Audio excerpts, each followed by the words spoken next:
بزرگان محترم اور برادران عزیز، السلام علیکم ورحمۃ اللہ وبرکاتہ۔ اللہ تبارک و تعالیٰ کے فضل و کرم سے رمضان المبارک کا مہینہ ہم پر سایہ فگن ہونے والا ہے، اور انشاءاللہ اگلا جمعہ رمضان ہی کے اندر ہوگا۔ اللہ تبارک و تعالی ہمیں آپ کو رمضان کی رحمتوں اور برکتوں اور فضیلتوں سے پوری طرح مستفید ہونے کی توفیق عطا فرمائے۔ رمضان کے آنے سے پہلے اس کی کچھ تیاری کی ضرورت ہوتی ہے۔ عالم اسلام کے مختلف مقامات پر رمضان المبارک کے آنے سے پہلے استقبال رمضان کے عنوان سے کچھ محفلیں اور تقریبات منعقد ہوتی ہیں۔ وہ محفلیں اور تقریبات رمضان کے استقبال کے لیے اگر مفاسد سے خالی ہوں تو کوئی بری بات نہیں ہے۔ رمضان المبارک کے استقبال کا اس کی طرف اشتیاق کا اظہار، بشرطے کہ اس میں کوئی دوسرے مفاسد نہ ہوں۔ لیکن اصل رمضان کا استقبال یہ ہے کہ انسان اس مبارک مہینے سے فائدہ اٹھانے کے لیے اپنے آپ کو تیار کرے۔ اس کے لیے ضروری ہے کہ انسان یہ سمجھے کہ رمضان المبارک کا مقدس مہینہ جو آنے والا ہے، یہ اللہ تبارک و تعالی نے کس انداز سے ہم پر فرض کیا ہے اور اس کے پیچھے کیا کیا حکمتیں ہیں۔ پہلی حکمت جو رمضان مبارک کے لیے اگر غور کیا جائے تو سمجھ میں آتی ہے کہ اللہ تبارک و تعالی نے انسان کو اس کائنات میں پیدا کیا، اور صبح سے لے کر شام تک ہم دیکھتے ہیں کہ انسان دنیا میں آتا ہے، بچہ ہوتا ہے، جوان ہوتا ہے، بوڑھا ہو جاتا ہے اور پھر دنیا سے رخصت ہو جاتا ہے۔ یہ کیوں پیدا کیا جا رہا ہے انسان کو دنیا میں، جبکہ ایک دن اس کو جانا بھی ہے؟ تو اللہ تبارک و تعالی نے اس آیت کریمہ میں جو میں نے ابھی آپ کے سامنے تلاوت کی، اللہ تبارک و تعالی نے انسان کی تخلیق کا، اس کی پیدائش کا، دنیا میں آنے کا مقصد بیان کیا ہے۔ بالکل دو ٹوک الفاظ میں، واضح الفاظ میں، جس میں کوئی ایچ پیچ نہیں، کوئی پوشیدگی نہیں۔ فرمایا وَمَا خَلَقْتُ الْجِنَّ وَالْإِنسَ إِلَّا لِيَعْبُدُونَ، میں نے جنات اور انسانوں کو کسی اور کام کے لیے پیدا نہیں کیا، صرف اس لیے پیدا کیا تاکہ میری عبادت کریں،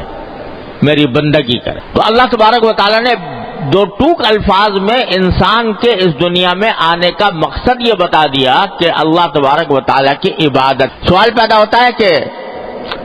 عبادت تو پہلے فرشتے بھی کرتے تھے، انسان کو جب تک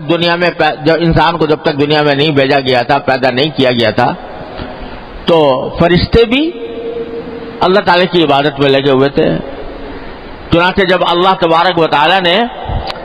فرشتوں سے کہا کہ میں زمین کے اندر اپنا ایک خلیفہ پیدا کرنے والا ہوں، یعنی انسان پیدا کرنے والا ہوں، تو فرشتوں کو تعجب ہوا کہ آپ کیوں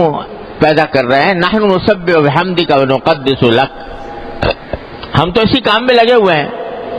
کہ آپ کی تسبیح کرتے ہیں، آپ کی پاکی بیان کرتے ہیں، آپ کی حمد کرتے ہیں، آپ کی تقدیس کرتے ہیں، پھر اس نئی مخلوق کو پیدا کرنے کی کیا ضرورت؟ تو بڑا خوبصورت جواب دیا اللہ تبارک و تعالی نے فرشتوں کو کہ انی اعلم ما لا تعلمون، میں جانتا ہوں وہ باتیں جو تم نہیں جانتے۔ اور وہ در حقیقت بات غور کرنے سے یہ سمجھ میں آتی ہے کہ بے شک فرشتے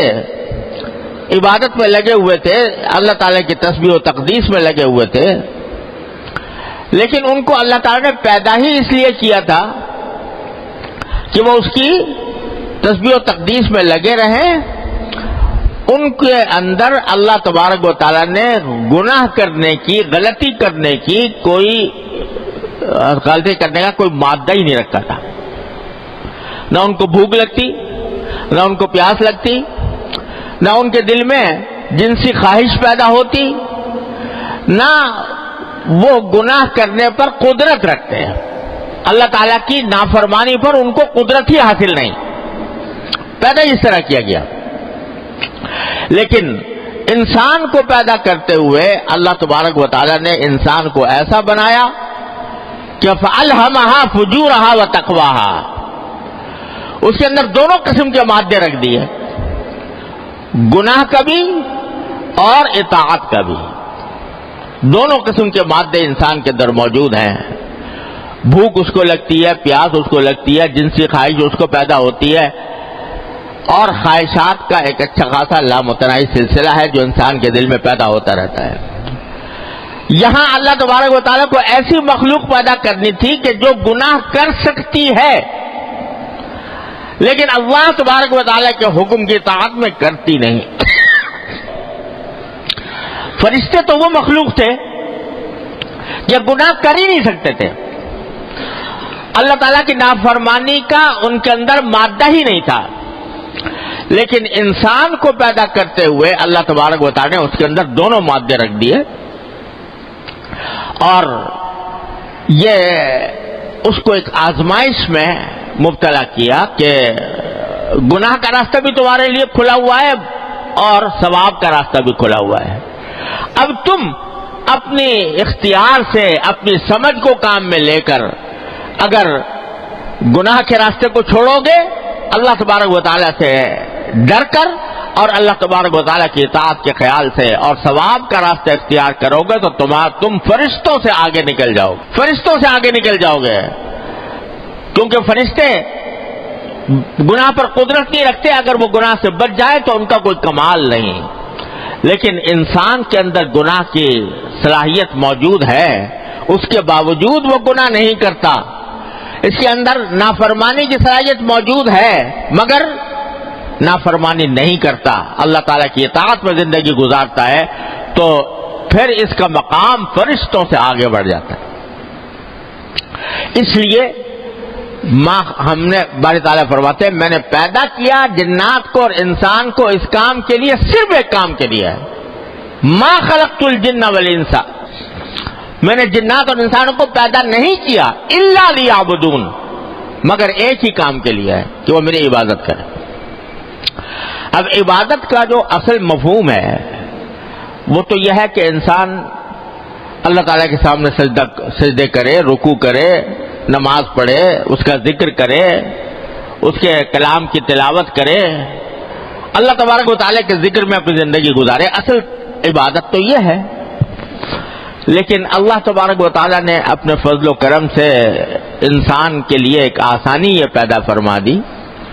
کہ اگرچہ تمہاری تخلیق کا بنیادی مقصد تو یہ عبادت کرنا تھا، لیکن تمہیں بھوک بھی لگتی ہے، پیاس بھی لگتی ہے، تمہارے ساتھ بشری تقاضے بھی لگا دیے ہم نے اور بشری ضروریات بھی تم سے وابستہ ہیں، اس واسطے تمہیں اجازت دے دی ہے کہ ٹھیک ہے تم اس کام کو ان کی خواہشات کو اور اپنی ضروریات کو پورا کرنے کے لیے دوسرے کام کی بھی تمہیں اجازت ہے،